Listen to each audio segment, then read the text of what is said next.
guys, jadi hari ini aku mau unboxing kamera baru aku, the DJI Osmo Pocket 4. Finally, aku upgrade device biar kualitas konten aku tuh makin bagus. Dan buat reviewnya, aku bakal review sesuai sama experience aku. Dan karena aku bukan profesional, so please correct me if I'm wrong. Aku pilih kamera ini karena setelah dipertimbangkan, menurut aku dia ini benar-benar praktis banget buat vlogging, traveling, dan daily content. Karena dia ukurannya kecil gitu. Aku beli kamera ini di DJI Osmo Pakuan Mall Surabaya, dan waktu itu sebenarnya aku berniat beli yang Pocket 3, tapi kakaknya tuh bilang kalau udah keluar yang Pocket 4 dan menawarkan ke aku buat beli yang itu. Dan setelah kita ngobrol dan kakaknya juga kasih tahu aku apa keunggulannya, akhirnya aku pilih buat ambil yang Pocket 4. Hal pertama yang aku suka dari kamera ini tuh dia ukurannya kecil, jadi lebih gampang buat dibawa kemana-mana, dan rasanya vlogging pakai ini tuh kayak lebih praktis gitu loh. Menurut aku kamera ini tuh bisa masuk ke tas kecil, jadi praktis banget kalau lagi traveling atau sekedar keluar rumah, tinggal ambil dari tas, nyalain, terus langsung bisa mulai nge-record. Dan menurut aku kalau misal kalian lagi suka traveling dan mau nge-vlog, atau kalian suka nge-vlog di luar rumah, ini tuh cocok banget karena ringan, simple, dan juga gampang banget buat dipakai kapan aja. Buat kameranya ini aku pilih yang standard combo, jadi let me show you guys what comes in the standard combo. Yang pertama kita pasti bakal dapat pouch kayak gini, terus kita dapat handle, USB, strap, and here's the star of the box. Finally, aku bisa unboxing kamera aku sendiri setelah PO sekitar kurang lebih semingguan gitu.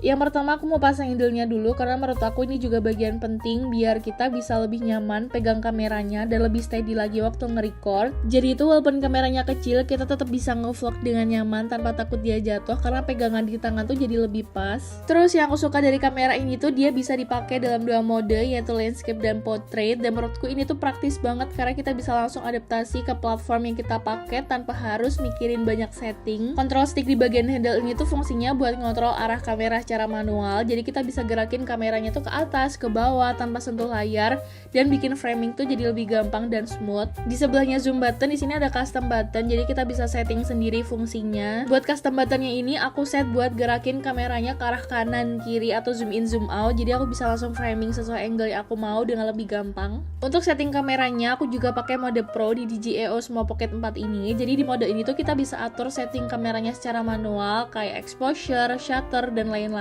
Setelah aku searching di internet, dengan kita pakai mode Pro ini tuh punya kontrol yang lebih banyak sama hasil videonya, jadi bisa disesuaikan aja sama lighting atau suasana yang kita mau. Nah biasanya aku juga suka naikin atau turunin cahayanya sesuai sama video yang aku mau, jadi aku lebih menyesuaikan brightness atau exposure kamera sama objek dan lighting di sekitar biar hasil videoku tuh tetap enak dilihat dan sesuai sama vibe yang aku pengen.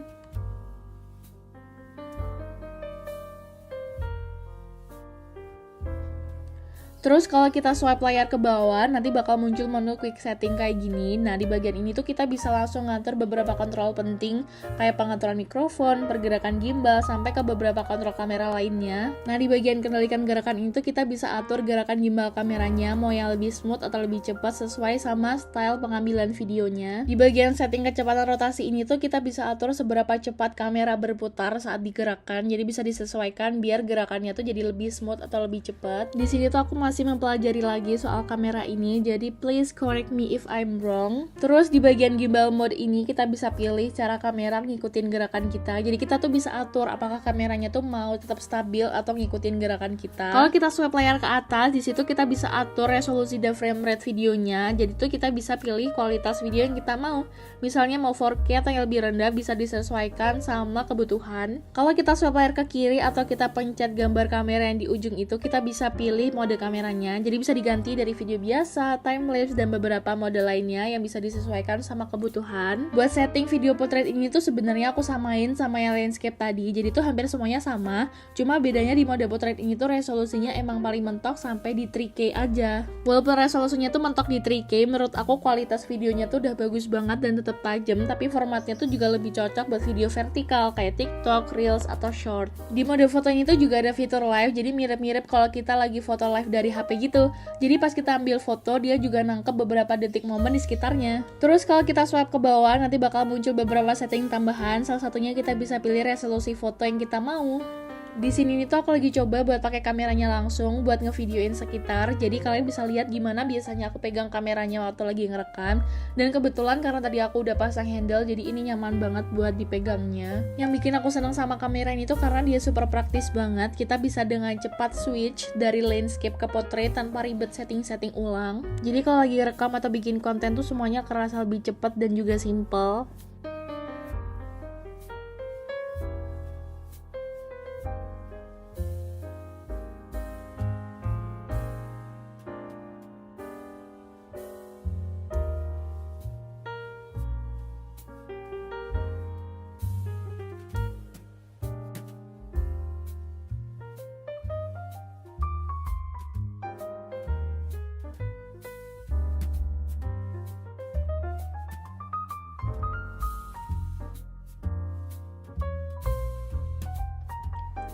By the way, aku juga beli anti-slip stand. Jadi misalnya nih, kalau aku lagi bikin konten kayak gini di atas meja atau di permukaan yang datar, kameranya itu bisa berdiri sendiri dengan lebih stabil dan gak gampang keslip gitu loh.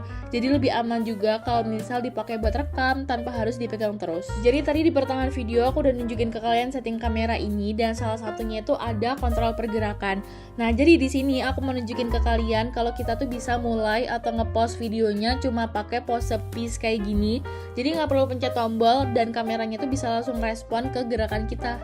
And that's all guys for my unboxing and my personal review dari kamera ini. Semoga kalian suka dan ngerasa cukup terbantu dengan video ini. Dan kalau misalnya ada informasi yang aku miss, kalian boleh banget kok komen di bawah atau kasih saran juga ke aku. And now aku bakal tunjukin hasil video yang aku rekam pakai kamera ini.